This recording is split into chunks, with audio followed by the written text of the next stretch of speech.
నా బతుకు ముగ్గి పాలు చేసిందిరా దేవుడా, నా మొగని వాళ్ళ వేసుకుందిరా దేవుడా, నా సంసారంలో పన్ను పోసిందిరా దేవుడా, దీని ఇంట్లో పీకెళ్ళా నా మొగని నాకు కాకుండా చేసిందిరా దేవుడా. అయ్యో ఏమైందక్క, ఎందుకు ఎడతాను? నందిరాజి ఏం తెలియనట్టే ఎత్తాంది, నా మొగని వల్లేసుకుంటా,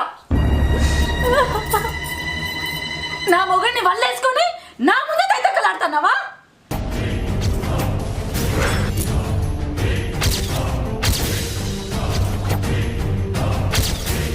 ఏం మాట్లాడుతున్నావు అక్క? నువ్వు తప్పుగా అర్థం చేసుకున్నావు. నేను అసలు దాని కాదు. అవును, కొత్తగా వచ్చిన నట్టింట్లోకి వచ్చి చెప్పినప్పుడే చెప్పు వంటి కొడితే మంచిగుండు. కొట్టగా తప్పు పని చేసిన